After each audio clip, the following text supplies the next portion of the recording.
Jadi baik, terima kasih atas waktu yang diberikan kepada saya. Perkenalkan, nama lengkap saya Bertrand Bulu dengan NIM 31230015.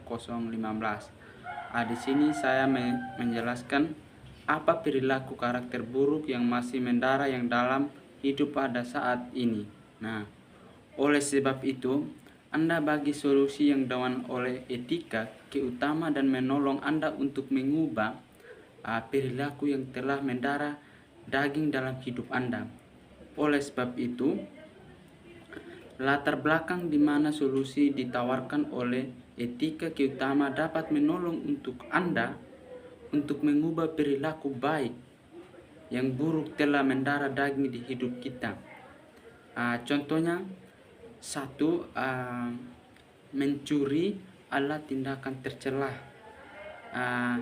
Hamil di luar nikah adalah perbuatan yang buruk. 3. Perilaku yang sombong harus dihindari. 4. Santun dan rendah hati jauh lebih tinggi dibandingkan dengan kemampuan. 5. Mendahulukan kewajiban sebelum menuntut hak. 6.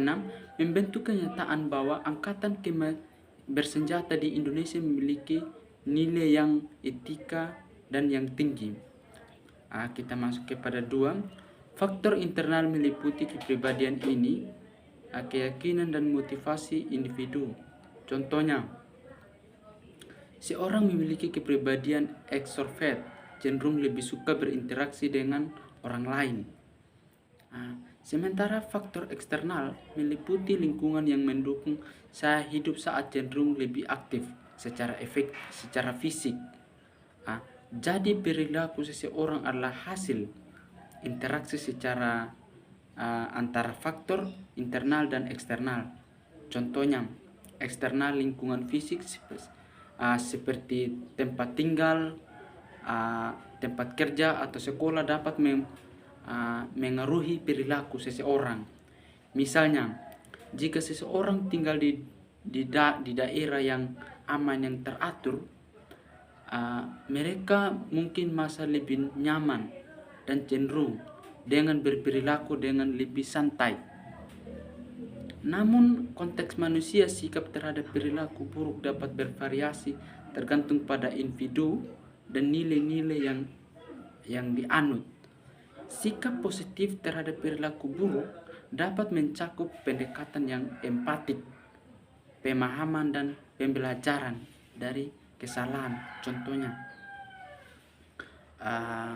seorang yang melakukan kesalahan dan bersedia untuk belajar diri kesalahan tersebut dapat mengalami pertumbuhan pribadi dan perbaikan perilaku di masa depan.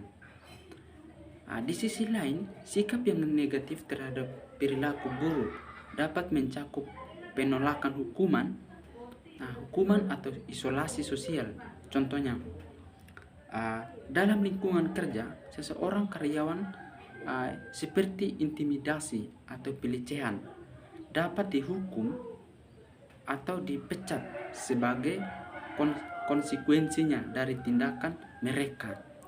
Penting untuk diingat bahwa pendekatan terhadap perilaku buruk haruslah yang mendasarkan. Terkadang perilaku buruk dapat menjadi peluang untuk pertumbuhan kebaikan jika di tengah dengan 4.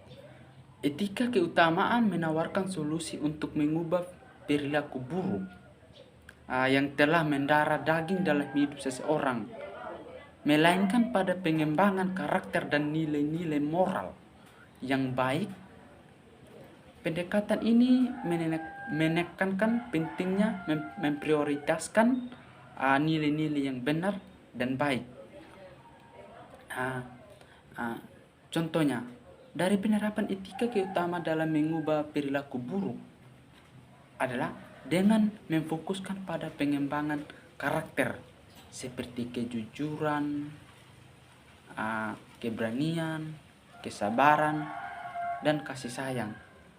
Dengan memperkuat nilai-nilai dalam diri kita, seseorang diharapkan perilaku buruk yang telah mendarah daging dapat diubah menjadi perilaku yang lebih baik. Selain itu, contohnya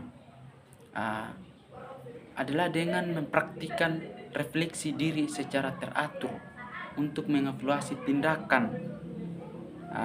Seseorang dapat lebih sadar akan dampak dari perilaku buruk yang dilakukan dan memfut, memfut, memofuti, ulang, memofuti, memotivasi diri untuk melakukan perubahan yang positif.